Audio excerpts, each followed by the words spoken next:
Sejam bem-vindas, sejam bem-vindos ao nosso podcast, o Pela Voz Delas, do nosso Hub Elas no ISD.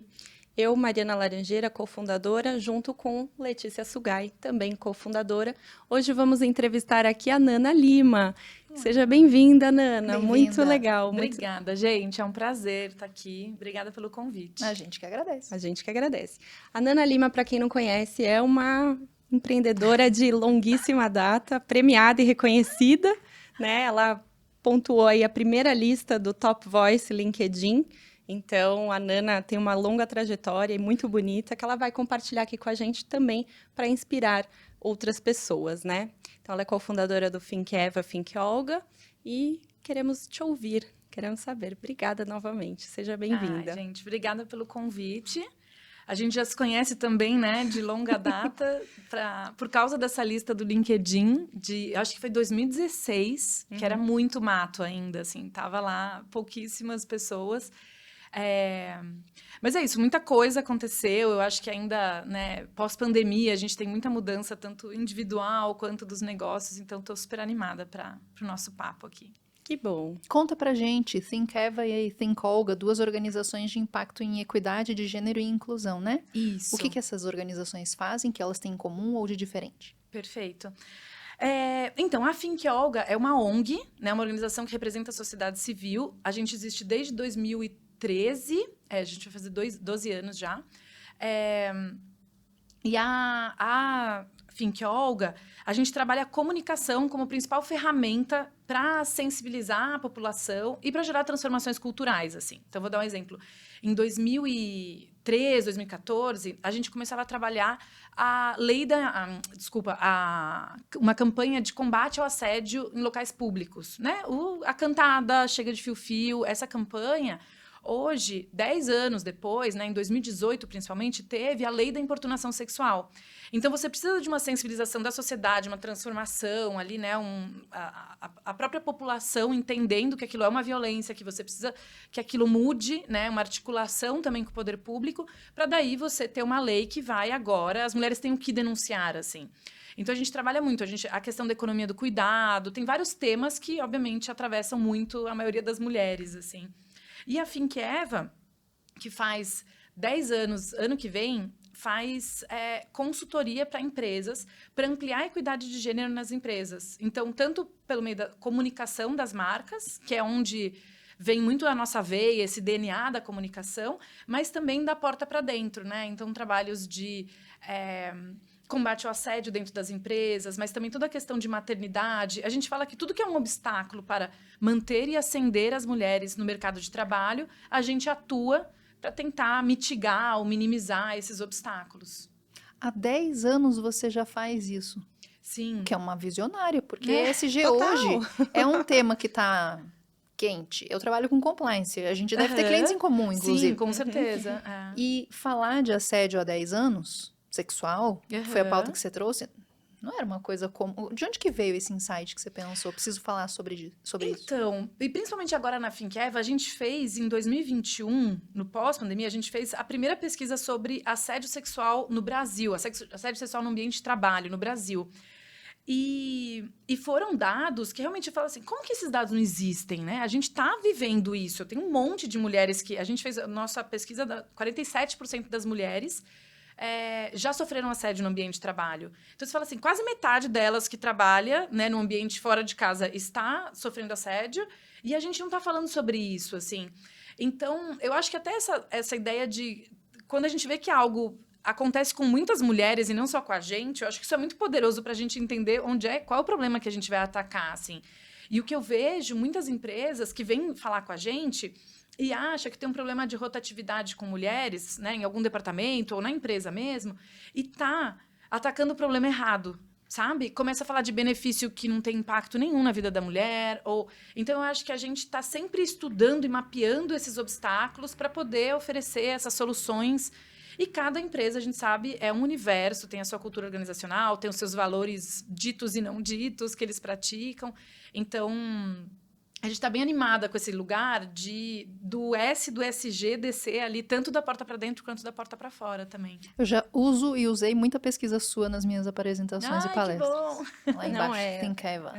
É um dado riquíssimo. E a Nana já tem essa trajetória grande aí. Então, a gente queria ouvir um pouquinho mais sobre essa missão e também sobre o reconhecimento que você já tem ao longo dessa trajetória. Sim. Como a Letícia falou, já são 10 anos que você está na estrada, né, com o Think Eva.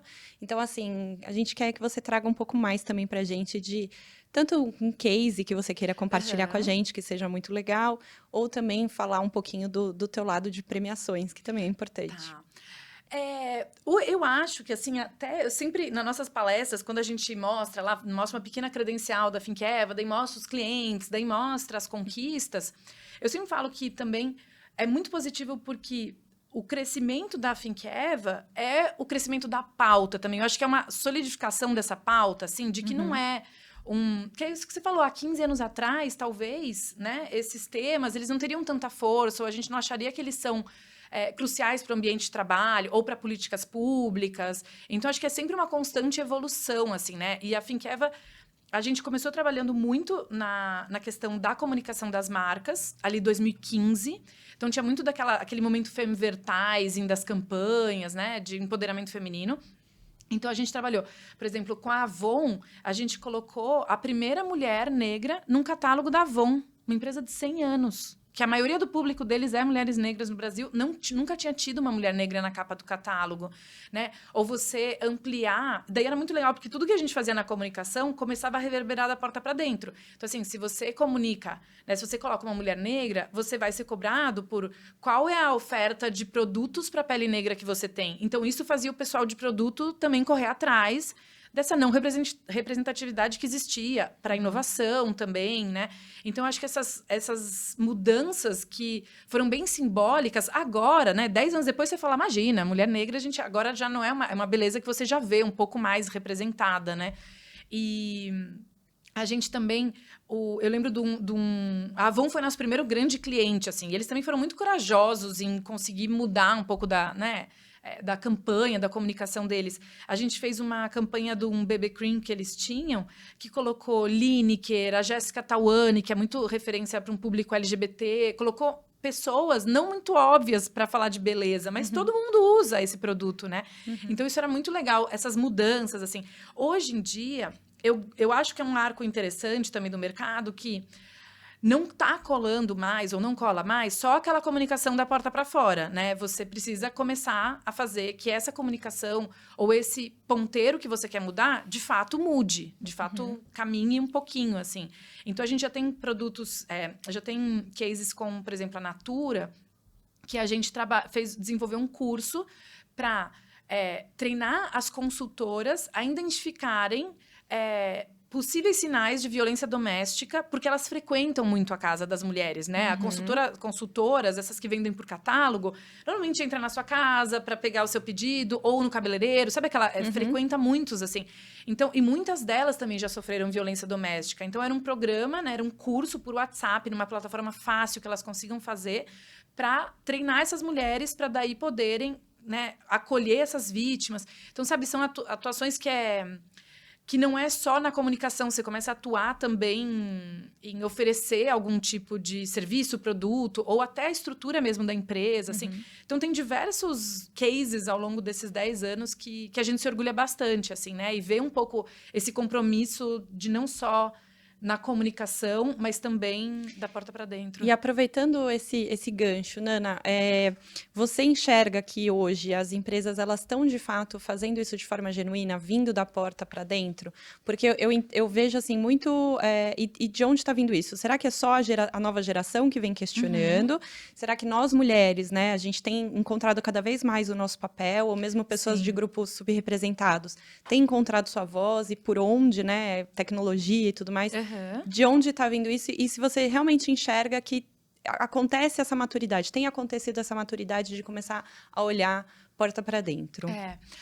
Olha, eu Eu acho que é difícil agora uma leitura de cenário, porque até um tempo atrás, assim, principalmente antes da pandemia, eu acho que você conseguia fazer uma leitura dessa questão de equidade, de gênero um pouco mais genérica, assim, por mercados.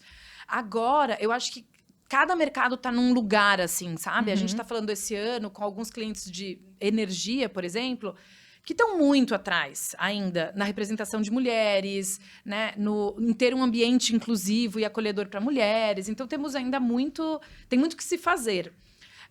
Tem outros mercados e setores, principalmente, ainda tem muitos mercados e setores que já têm avançado bastante, principalmente esses clientes assim que já tem um público tanto interno quanto externo, que a maioria são mulheres, por exemplo, Natura, né, já tem já boas práticas de muitas coisas, assim. Mas, assim, grandes bancos. Então, eu acho que cada setor tá no seu ponto ali, assim. O que eu sinto aqui, com mais entradas de mulheres, esses temas ganham mais prioridade e avançam mais rápido, né? Então, eu acho que tem vários exemplos de que, assim, empresas, fábricas que não tinham nenhum banheiro feminino, e daí, com a entrada da mulher, começam a ver várias questões. Então, se você quer ter... Ou também, muitas vezes, empresas globais, eu acho que às vezes tem, né? O que a gente sente é que tem uma meta... que é global e que precisa cumprir. E tipo, te vira para cumprir essa... Né? Você precisa de, sei lá, 40% das lideranças ser feminina em tantos anos, sabe? Então, eu acho que isso dá uns avanços, assim. Tem uma discussão até que está acontecendo, principalmente no LinkedIn, que eu acho interessante, que muitas vezes se perdeu um pouco a força na comunicação dessas questões, mas eu acho que isso Mas eu vejo muitas empresas que talvez não estão comunicando tanto, mas estão colocando essas questões dentro de compliance, jurídico, gestão de pessoas, que eu acho que muitas vezes é interessante, porque você formaliza isso. Isso não vira só uma comunicação, isso vira metas, objetivos, ou quase primeiro deixa eu fazer o dever de casa para depois eu comunicar que ele está sendo feito, assim, que sabe? é o que vem o ISD, né? Que é o que a gente tem muita afinidade de trabalho ao longo desses anos de carreira, que é a questão da governança. Então, estruturar de fato a base dessa pirâmide e pensar no social e no meio ambiente. Então, assim, ter essa estruturação mesmo, né, dentro de casa. E aí o ISD é uma métrica, né, indicador.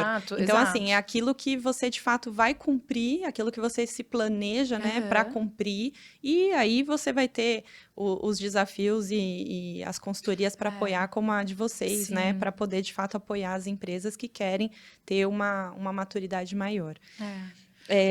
O que eu sinto, que eu vejo ainda que tem algumas empresas que não entenderam que é uma conversa de negócio. Isso. A gente começa a colocar muito na caixinha do impacto social, como se isso fosse menor, assim, sabe? Mas a gente até fez um texto, eu não sei se foi 2020, acho que foi 2022, no LinkedIn, que era sobre ESG, não é uma coisa só, é tudo que você faz e como você faz, né? Esse como também importa muito, assim, porque não é só o resultado final, é como você chega nele, claro. Né? Com qual impacto você chega nele. Então, eu ainda vejo algumas empresas olhando para essas questões num lugar de... delega isso para alguns departamentos com pouco investimento, com pouca influência na governança, que a gente sabe. E a gente está vendo, do exemplo de combate ao assédio nas empresas, a gente ainda fala, é muito melhor atuar nisso em relação, sendo preventivo que remediando. Claro. E a maioria dos briefings que chegam para a gente é remediando uma situação. Teve um assédio, não sei quem foi demitido, ficou o clima organizacional péssimo, sabe? Ou tem isso, alta rotatividade, ninguém entende o que está acontecendo naquele departamento. Você falou, você remediar essa situação é muito pior do que você... Tentar prevenir. Exato. Mas a gente tem muito essa cultura da dor, né? De tentar fazer, às vezes, se movimentar através da dor. E você trouxe esses pontos muito importantes, que são essa questão, primeiro, ISD é vantagem competitiva. ISD é dinheiro na mesa, é dinheiro no bolso, não é benevolência, né? Então, assim, esse desmistificar, que é o que a gente tem feito também no Hub, que é, de fato, transformador e que é dinheiro na mesa. McKinsey trouxe o dado que diversidade, empresas mais diversas têm 25% a mais de rendimento financeiro nos seus balanços. Então, a gente está falando de EBITDA maior, 25% maior, rendimento anual maior, a gente está falando disso, né? Então, mas a gente ainda vê também, nós duas, né, com as nossas estradas, a gente vê muito na força, muito nessa... e até entendo o papel importante até mesmo da regulamentação. Exato. Não só a pressão do mercado financeiro, mas a importância das legislações Que acompanha, né? Exato. Que eu acho que é essa evolução. E uma coisa que eu vejo também é... Dá para você melhorar esse custo, porque a gente não, esse valor, porque a gente não tem verba para fazer isso no jeito que seria o ideal. E eu fico me perguntando, mas será que o comercial está sem verba também para fazer as ações estratégicas para eles? O quão prioritária é a sua pauta, a ponto de que você está direcionando tão pouco para uma área que você está colocando uma pauta tão importante para uma área que não tem protagonismo ante a quem toma a decisão, que assim você mostra como você a trata e a considera. Sim, exato. Se ESG, compliance, governança, enfim, não tem uma representação forte, com voz ativa para causar mudanças, fazer boas contratações, fazer trabalhos de qualidade e preventivos, realmente é difícil a gente competir dentro de uma empresa para todo o restante dessas áreas para as quais as verbas têm sido, na visão dessas pessoas, melhor escoadas e aplicadas. Sim. A gente precisa de coragem também para desbravar esses matos altos e ter posições efetivas de igual para igual com cadeiras tão relevantes quanto o comercial, quanto a tecnologia, o marketing e outras que a gente sabe que tem cadeiras mais fixas nas empresas, né? E eu sempre falo, depois de 10 anos nessa estrada, assim, se não tem recurso, nem começa a conversa, sabe? Assim, recurso em todos os sentidos, porque, obviamente, isso não é uma prioridade para a empresa, para o líder, para a liderança, para quem for, assim, né? Eu acho que é essa maturidade que eu vejo que algumas empresas começam a entender, assim. A gente até tem uma empresa que é de energia, que veio falar com a gente e falou assim, já queria olhar treinamento e sensibilização, aquela coisa toda. E daí a gente olha, colocando exatamente isso. Tem uma alta rotatividade de mulheres aqui. O que a gente sente é que elas não contemplam um futuro aqui na empresa. E a gente tem metas, né, internacionais que precisa cumprir de inclusão de mulheres e ascensão da carreira delas aqui dentro. Então, a gente faz uma pesquisa com essa comunidade feminina lá dentro, assim. E você vê que a empresa... ia continuar a ficar investindo em onboarding, em treinamento, e elas ficam 1 ano e meio e vão embora, sabe? Então, eu falo assim, ataca o problema de real e não o que você vai querer maquiar, né? O que você tá achando que é, assim. Eu acho que tem algumas empresas que já começaram, mas a questão, por exemplo, do combate ao assédio que a gente estava falando... A legislação, principalmente o programa Emprega Mais Mulheres, acelerou muito essa conversa. Porque daí não é mais o que você acha que é assédio ou não. Tem que fazer isso, tá aqui, vai ter fiscalização. É isso, né? Ou vai no amor ou vai na dor, assim. Infelizmente, às vezes vai mais na dor do que no amor. Não tem jeito, né? A força regulatória vem com outro peso e por mais que a sociedade fale sobre isso e saiba da importância, a imposição, cuja consequência é a dor, se você não fizer... acelera o movimento transformacional que a gente já vinha vendo a passos lentos. E hoje em dia, né, você vê assim, quando a gente fala de riscos com quem está nos contratando, ou quais são esses riscos que você tem obviamente, o risco multa, né, financeiro, mas você tem risco reputacional, o risco de você acabar com a sua cultura organizacional, sabe? Tem tantas coisas que para que arriscar isso, assim, né? A implementação da solução não é tão difícil quanto ficar ignorando esses riscos aí por muito tempo, sabe? Enfim, ainda... Mas, de novo, é preciso coragem. E é preciso também que a alta liderança entenda esse papel, né? Porque não só a alta liderança, são eles que têm que ser o protagonista. Elas, por favor. Elas, né? Quando eu falei eles, falei elas e eles. Pega aqui, ó. Não, e que, infelizmente, é o que a gente estava falando, quando a gente fala até mesmo no sentido masculino. Infelizmente, hoje, né, a gente tem conversado muito sobre a questão de equidade de gênero, a gente já vê muito mais amplificado esses dados. Aliás, é um dado, na minha opinião, estarrecedor. 134 anos para se atingir uma equidade de Exato, gênero, né, Nana? exato, Não dá pra é. gente ficar sentada no sofá. E é por isso, né, que a gente tem se É. movimentado para poder fortalecer as mulheres, para poder fazer essa conexão, esse fortalecimento e mudar os ambientes corporativos, que esse é o nosso propósito aqui no Hub. Como que você vê essa questão do feminino, essa questão da equidade de gênero? E também eu queria aproveitar, eu sei que você é mãe, já pincelar também um pouco sobre a questão da maternidade, né? Tá. Como que a mãe e a mulher estão sendo vistas no mercado de trabalho e como que a gente pode impulsionar essa chegada e principalmente essa ocupação de cadeiras em altos cargos, né? Porque a gente vê muito ainda, muita contratação de júnior, ou muita contratação de estagiárias, Sim. ou muitas posições, né, júnior, ou estagiárias e tudo mais. Mas o que a gente pode fazer de fato para elas chegarem no topo? Exato. Eu acho esse tema a gente pode ficar aqui mais 3 episódios. Uma temporada inteira, né? Exato, uma temporada inteira só sobre ele. Uma assim. ótima ideia, inclusive. Exato. Mas eu acho que esse é o grande obstáculo, barreira que a gente tem para ter mais representação mesmo, e as mulheres estarem ocupando espaço, assim. A McKinsey tem um estudo, e eles chamam degrau quebrado mesmo, né? É esse lugar de você sair de um nível de entrada, de um nível médio, para você pular para uma alta liderança. Daí você vai estudar o que é isso, que as mulheres não conseguem pular esse degrau, né? Não conseguem passar. É esse período de decidir ter um filho, decidir constituir uma família, seja ela em qual formato for e como esse filho vai chegar, sabe? Uhum. E a gente sempre falava isso, mas você não tinha dados muito concretos, assim. A partir do ano passado, 2023, que teve a Cláudia Goldin ganhando o Nobel de Economia, exatamente com esse estudo em 134 países. Foi incrível, né? Para mostrar o quanto o impacto, né? Daí tem o gráfico, assim, o impacto da decisão de ter um filho, da chegada de um filho, do primeiro filho na carreira do homem é, tipo, nula, né? Não dá nem uma marolinha, assim, fica reto.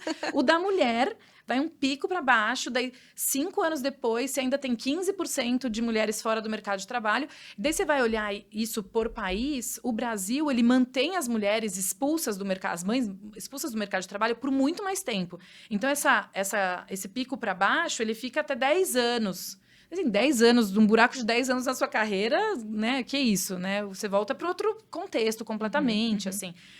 Então, eu acho que enquanto não olhar para isso, e daí, claro, não é só o setor privado que vai ter que olhar para isso, é todo mundo, né? Falo que nem, sei lá, Sociedade, combater como um todo. cigarro, assim, todo mundo vai ter que fazer sua parte, assim, né? A cultura, a sociedade civil, o setor público, o setor privado. Mas porque a gente está mergulhando bastante nisso desde o laboratório que a gente fez na Think Olga, que é esse relatório sobre economia do cuidado que a gente fez em 2021. Porque foi isso, né? Estoura a pandemia, estamos todas em casa, trancada com crianças pequenas, tentando trabalhar, assim. Então, não tinha outra pauta para falar sobre, né? Então, a gente começou a fazer muito essa pesquisa de tentar também quantificar isso, né? Quantas horas... Se a gente remunerasse, você primeiro precisa considerar isso um trabalho, né? Entender que essa pessoa dentro de casa está trabalhando como qualquer outra pessoa fora de casa, né? Na esfera pública, sendo valorizada, reconhecida. Se remunerasse isso, a riqueza que geraria porque a gente sabe que todo esse trabalho está sendo feito, se naturalizou, né? Se entendeu que isso tem que ser feito por mulheres e meninas, então a gente acha que a gente nasce sabendo cuidar e a gente faz isso, e né, a famosa frase da Silvia Federetti, que vocês chamam de amor, eu chamo de trabalho não remunerado, né? Então a gente começou a tentar olhar para isso, e cada vez que a gente se aprofunda mais nessa conversa, eu acho ela mais interessante porque saiu uma pesquisa agora, não sei se foi IBGE, mas saiu na Folha, bem grande, Folha, no Estadão. Mas falando que o Brasil, metade das mães no Brasil são mães solo. Eu vi. Esse dado, para mim, é chocante. Assim, metade das mulheres que têm filhos no Brasil criam seus filhos sozinhas. Então, a pensar que a única renda, né, condições dessa mulher está conseguindo dar para os filhos, porque, né, enfim. E daí, a gente tem no Brasil 11 milhões de mulheres mães que estão fora do mercado de trabalho por causa da questão do cuidado, mas gostariam de estar trabalhando também fora de casa. Obviamente, para ter sua renda, ter sua autonomia financeira, e porque quer ter uma carreira, quer ter autonomia. Então, eu falo assim, a gente está com a população cada vez mais envelhecendo, precisando de toda a mão de obra que a gente esteja aí disponível, e a gente tem 11 milhões de pessoas, de mulheres, que não podem estar por causa do cuidado. E isso não acontece com os homens, né? Isso é algo que simplesmente não atravessa eles, ou atravessa muito pouco os homens que decidem ser pais. Então, essa conversa, para mim, ficou assim, num nível de urgência, porque a gente não vai conseguir ter mais mulheres, representação de mulheres na política, na alta liderança, nos lugares de tomada de decisão, se a gente não distribuir esse cuidado melhor entre todos. Sem dúvida. E isso é a economia do cuidado que você mencionou. Exato. A economia do cuidado, ela é um termo que na academia, né, já se pesquisa há muitas décadas, mas é entender o valor que o cuidado entrega. Então, a gente brinca que o cuidado é o maior subsídio para a nossa sociedade e economia funcionar como ela funciona. Porque se tem alguém numa fábrica, se tem um homem numa fábrica trabalhando, tem alguém lavando o lençol dele, fazendo jantar, cuidando dos filhos, arrumando a casa, né, fazendo aquela família ou aquele lar, ser uma casa, assim. Então, é todo esse... A gente fala, né, a economia, a gente, né, aprendeu de um jeito muito formal e com indicadores que ninguém consegue ler muito bem, mas no final a gente está falando que é troca de recurso. E tempo e todo esse esforço é um recurso que deveria ser reconhecido e remunerado, né? Então, a gente tem... Daí tem vários que eu vejo exemplos interessantes de como a gente compensa quem está fazendo esse trabalho de cuidado, assim. Desde esse trabalho de cuidado contabilizar na aposentadoria, porque as mulheres chegam... Daí acontece esse ciclo da pobreza, né? Que é a gente, né, a mulher que está no mercado de trabalho, que está cuidando dos filhos, também tem que cuidar dos pais. E provavelmente a mãe dessa mulher, se também ficou cuidando de alguém, não vai ter uma aposentadoria, não vai ter recursos, né, nessa terceira idade para poder viver sua vida.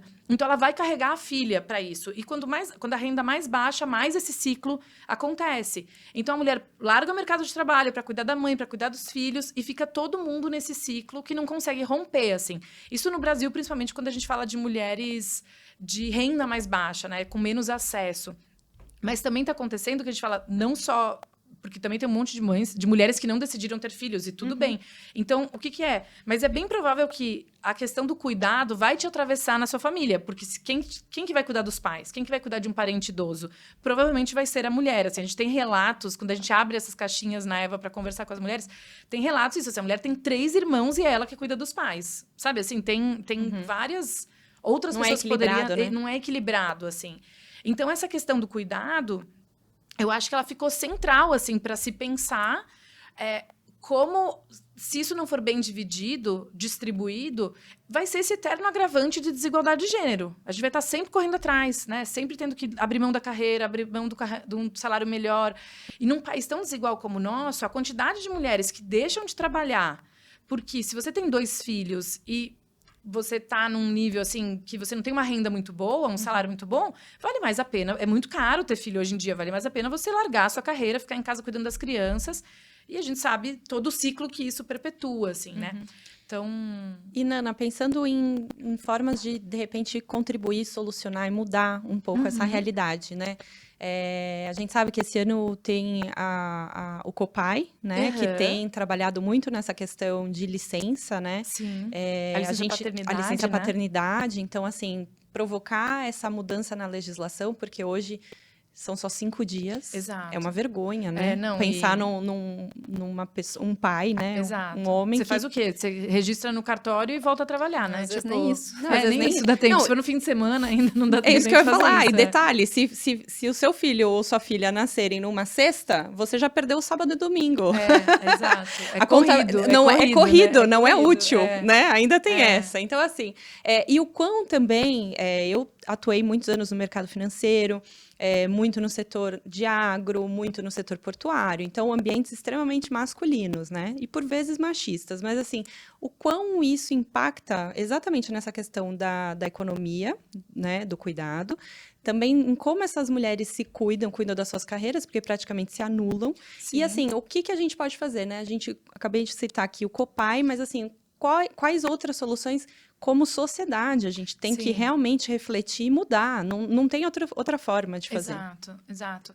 Eu acho que tem um trabalho Daí falando assim, especificamente de empresas, que eu acho que é mais o setor que a gente está conversando Claro. aqui, porque políticas públicas tem muita coisa que ainda precisa ser feito, né? Repensado. Até isso, a licença paternidade é uma política pública que vai impactar diretamente no setor privado, né? As empresas poderem oferecer isso aos pais ou os homens que vão ser pais, assim. Então, a gente tem... Eu acho que a questão da...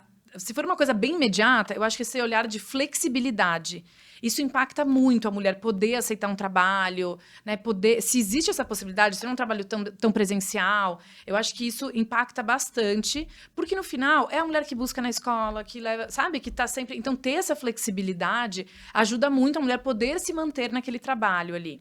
Eu acho que é isso. As empresas também, principalmente as lideranças, darem um exemplo de que se tem um benefício, usufrui desse benefício, assim, porque eu já fui em empresas onde tinha essa licença estendida para os pais e nenhum VP tirava. O VP tinha acabado de ter filho, o cara tava lá. Eu falei, mas o que você está fazendo aqui? Você não deveria estar com seu filho? E daí, assim, sabe? Daí eu falei assim, se você não usufruir disso, ninguém na sua equipe vai. Você não tá... Que exemplo é esse? Você entende que não tem direito de usufruir se o chefe não usufrui. Exato. Então, você sabe, que exemplo você tá dando, assim, sabe?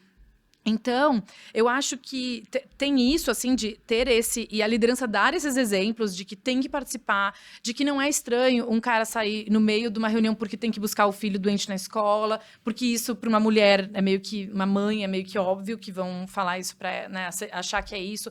Porque daí tudo isso volta, né? Na hora de contratar, na hora de promover, na hora de oferecer promoção com viagens, não vai nem contemplar aquela mulher porque ela é mãe, dúvida. né? Então, eu acho que tem isso.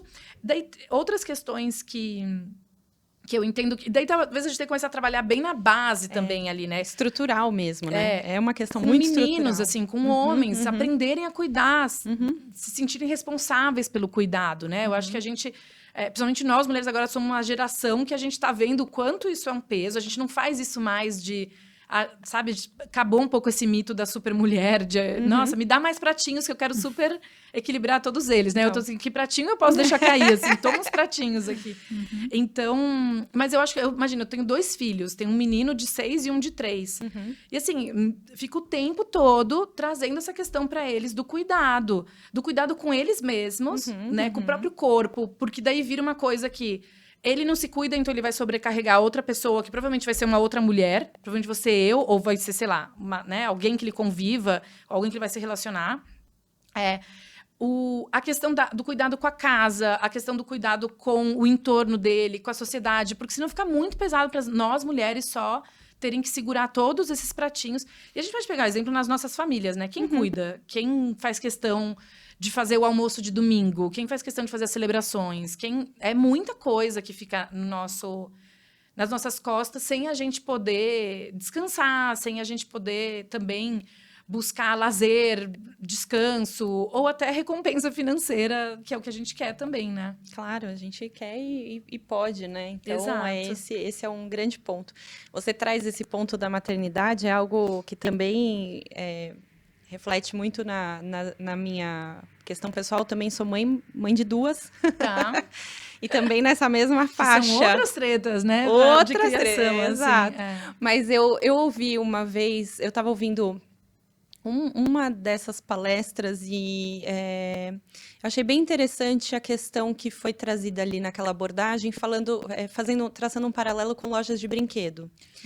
Que você entra na loja de brinquedo, então assim, as bonecas, toda a questão, as panelinhas, a cozinha, isso tudo está na seção meninas. E aí você vai para a seção de meninos, são brinquedos de lógica, são brinquedos assim, que exploram muito mais de uso do espaço, né? Brinquedos de aventura. Então, assim, o quão você limita até o pensamento feminino em relação ao que ela almeja, né? Tem aquele Dream Gap, né? Que foi lançado recentemente, né? Aquela campanha, que fala sobre isso, que as meninas deixam de sonhar a partir dos 6 anos de idade, que elas já não se projetam, porque é um pouco isso também, é uma projeção, né? De se enxergar. E ali foi muito interessante, teve uma provocação, inclusive, de uma pessoa que falou assim, dê uma boneca para um menino de 1 ano. Ele vai cuidar, porque é normal e é natural que se cuide. Mas olha a reação de um pai, um tio, um avô ao redor. Já. Então, é uma questão estrutural. É algo que a gente realmente precisa refletir e fazer algumas mudanças. Porque qual o problema de um menino ganhar uma boneca? Exato. Entendeu? Exato. E também trabalhar nessa questão do cuidado. Porque se o dia de amanhã ele quiser ser um pai, que seja um pai presente. Exato, né? E é como o cérebro é plástico, né? Tem até um estudo que fala sobre isso, sobre como as meninas e as mulheres conseguem identificar muito mais emoções a partir de olhar o rosto das pessoas. Porque a gente também sempre olhou para rostos, a brincadeira é muito nesse, né, antecipando necessidades, todas elas possíveis, emocionais, físicas, do outro, assim. Então, como isso acaba, tanto que você vê, todas as profissões que o cuidado é a linha de frente, né? A gente tem mais mulheres ali, assim, educação infantil, enfermagem, né? Você precisa... Não é só uma questão técnica, é atravessado pelo afeto, pela presença, né? Então, que eu acho ótimo. Eu espero que mais homens consigam ter essas habilidades também, assim. Eu acho que a gente tá vendo essa questão de liderança inclusiva. Não dá mais aquele modelo que a gente muitas vezes cresceu no mercado de trabalho, sabe? De individualista, carreirista. Não cabe mais, não faz mais sentido, assim, hoje em dia. Então, eu acho que a ideia também a conversa vai ser muito mais revolucionária quando a gente trouxer os homens para cuidar do que empoderar as mulheres da porta para fora. Porque a gente já tá mais do que estamos lá, estamos cavando nossas oportunidades. Mas se não tiver ninguém dentro de casa que seja capaz de segurar esse forninho, não vai acontecer, né? São dois trabalhos paralelos e concomitantes, né? Exato. Com eles e com elas. Exato. E cada um dentro dos seus desafios. Perfeito, é isso mesmo. Uma última pergunta, porque infelizmente nosso tempo acaba muito rápido. A tua experiência internacional, você teve passagem fora, né? Sim. Essa visão que você teve lá fora te influenciou até que ponto para as duas iniciativas que hoje você comanda? Olha, eu acho que tudo, né, é engraçado quando você já... Agora eu fiz 40 anos esse ano, então eu tô muito reflexiva, assim, sabe? Assim, quando você fica muito... Mas eu... E é engraçado como a gente acha que com 22 anos a gente já vai ter tudo definido e traçado e onde quer chegar e quantas coisas mudam, né? Eu fiz publicidade, daí eu fui trabalhar com marketing de moda. Eu fui morar fora do Brasil, morei em Barcelona há 8 anos. E lá eu trabalhei em multinacionais, assim, empresas de 90 países. Que é uma escola mesmo, assim, de, né, como você entrega um produto em 90 países, em tantas línguas. Eu gostava muito desse lugar, assim, desse operacional gigante, assim. Mas você acaba também essa, né, formiguinha, essa mosquinha que fica te falando o quão talvez algumas coisas são mais injustas para certos grupos de pessoas. Sempre vinha um pouco comigo, assim. Então, a questão... Eu fui fazer MBA nos últimos anos que eu estava lá. De 75 pessoas na sala, tinham 6 mulheres só. Eu era uma delas. Então, você já coloca ali um grande...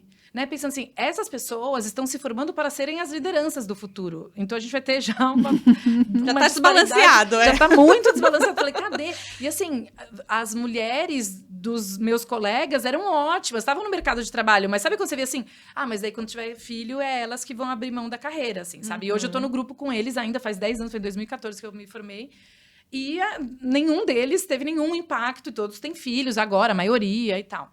Então, tinha essa questão, assim. Eu acho que o mercado da moda, ele é curioso, porque por mais que a maioria das consumidoras são mulheres, e muita da porta para dentro também, né? Tanto na parte da produção, ainda é muito, mas a alta liderança é a maioria homens, assim. Ou você vê essas grandes casas de moda, essas grandes grupos Inditex, o CEO é homem, sabe? Ou os VPs, a maioria era homem. A empresa que eu trabalhava, acho que tinham 6 VPs. Só tinha uma mulher que era do RH. Todos os outros VPs eram homens. Então, sabe, mesmo... E era uma empresa que, assim, eu diria que, sei lá, deveria ser 70% mulheres, né? Para baixo era tudo mulher, assim. Então, sabe, você vê ali... Você começa a ver o quanto, independente de onde você tá, aquilo vai somando, assim, né? E daí teve uma outra situação, que eu conto que eu achei muito curioso, que daí é bem pessoal, mas que me marcou, que eu era gerente de marketing para a Latam. E você tinha anualmente um bônus, né? Que era de acordo com a venda da sua região, com a sua performance e tal, vários critérios. E o meu departamento, ele era bem internacional, porque meio que cada pessoa que cuidava de uma região era da região, ou tinha, né? Então, assim, você tinha francês, tinha... Assim, eu deveria ter umas 25 nacionalidades naquele departamento. A gente brincava que era meio Torre de Babel, assim. Mas eu tinha um grande amigo que era francês, que cuidava da região da França, que era uma região super importante para eles, também que era uma marca europeia. E daí a gente teve a reunião de bônus e a minha chefe falou, olha, gostei muito da sua performance, o bônus anual pode ser, está definido pela empresa, pode ser, sei lá, de 0%, 4% ou 6%. Eu tô te dando 6% porque você bateu a metas da região, nananã e tal. E eu fiquei, assim, muito agradecida e muito feliz. Nossa, obrigada, sabe, saí da reunião, assim. E depois todo mundo meio tinha combinado de ir para um happy hour, assim. Daí eu tava com esse meu amigo caminhando pro bar, né, que a gente ia. E ele falou, como é que foi a reunião de bônus? Eu falei, foi ótima, consegui o bônus máximo, 6%. Eu falei, e você? Ele falou, a minha também foi muito boa, eu consegui 9%. Daí eu fiquei assim, oi? Falei, como assim? Mas eu já tinha conseguido o máximo, não existe não tinha um bônus maior. Dele, não, ela me falou, porque ela era a mesma chefe, né? Ela falou 6%. Eu achei muito injusto, porque minha região rendeu nananã, ele começou a argumentar e ela aumentou o bônus dele, porque ele não aceitou aquilo. E eu tava quase assim, beijando ela, de tipo, obrigada por isso, por eu estar nesse lugar. Sabe o que eu falei assim? Olha a perspectiva, a gente agradecendo por estar aqui, por poder estar aqui. E ele achando injusto o que tinham oferecido, sabe? Daí aquilo caiu, sabe quando cai a bigorna, assim, que você fala... Caramba, sabe? A partir disso, o quanto de coisa não está acontecendo com tantas mulheres que a gente não tá vendo o nosso valor, ou tá achando que o que nos oferecem já é muito, que a gente tem que dar, sabe, abaixar a cabeça e sair feliz. Então, muitas das coisas que vão acumulando, assim. Daí, quando eu decidi voltar para o Brasil, já tinha uma ideia de não continuar no trabalho no mercado de moda, porque eram várias coisas também. Já estava há 10 anos, já queria mudar um pouco de mercado. E daí essa decisão de empreender com outras 2 amigas que viraram sócias e tal, foi também uma grande mudança. Mas eu acho que tudo vai, sabe, é um tijolinho, assim, que vai criando um pouco, vai reforçando, acho que alguns valores que você já tem, alguns princípios, né? É ótimo, bom demais. Nana. E, Nana, já encaminhando aqui para o final, né? Você trouxe tanta inspiração para a gente aqui que está te ouvindo, então... Fica uma dica pra gente. Qual dica que você gostaria de compartilhar conosco? Seja um conteúdo, um filme, enfim, uma série, um livro, o que você achar. Tem um filme que me surpreendeu muito, porque ele é a adaptação de um livro. Eu não li o livro, mas o filme é muito bom. Que se chama Entre Mulheres. E eu acho que tá na Prime, não sei qual streaming, mas é fácil de achar, assim. Eu também, sabe, vi uma dica de uma conta de Instagram de cinema, assim, e falei, nunca vi esse filme, que estranho e tal. E fui ver, e assim, me surpreendeu muito positivo. Eu nem vou dar muito spoiler do filme, assim, mas tem um debate entre mulheres com muita reflexão no filme, que fala esse lugar de poder. Tipo, o que é esse lugar de poder? E que tipo de poder a gente quer? A gente está só replicando um tipo de poder que a gente foi visto sendo praticado. Quando a gente chega lá, o que a gente quer fazer com isso, né? Com essa influência, com esse lugar de autoridade. Mas se passa, assim, numa fazenda nos Estados Unidos, em 1900 e bolinha, assim, sabe? Mas é um filme muito bom. E me surpreendeu bastante, assim. Eu acho que tem várias reflexões que a gente traz aqui. A questão do cuidado, a questão da violência contra a mulher, mas a questão também de poder ocupar esse espaço e o que a gente quer fazer quando a gente ocupa ele, assim, né? Que legado a gente quer deixar. Entre mulheres. Essa frase da camiseta que a gente tem também. Mas aí, pensamos igual. Great minds think alike. Grandes mentes pensam da mesma forma. Que bom. Muito obrigada pela tua presença, por ter vindo compartilhar conosco esse conteúdo riquíssimo. Deixa tuas redes sociais para o pessoal te acompanhar também. A gente tá no Instagram e no LinkedIn. Instagram, fink.eva ou fink.olga. Fink Olga, Fink Eva. No LinkedIn também, as 2 contas lá também. A gente, enfim, produz muitos dados, faz muita pesquisa. A gente gosta desse lugar de conexão, inteligência, assim.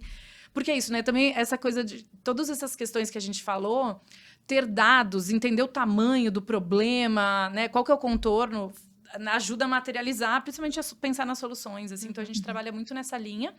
E as minhas pessoais Nana Lima, tanto no LinkedIn quanto no Instagram. Instagram tá mais pessoal, só foto de filho e memes, assim. Mas no LinkedIn tem o conteúdo mais focado pra gente conseguir separar um pouco vida pessoal e profissional. Que bom, Nana. Foi um prazer enorme estar contigo aqui. Foi muito legal. Gente. Muito legal. Obrigada pela tua presença aqui. Foi muito rico, né? Obrigada, Nana. Obrigada, gente, pelo convite. Obrigada. Esse foi mais um episódio do nosso podcast Pela Voz Delas, do nosso hub Elas no ESG. Nos vemos numa próxima. Até mais.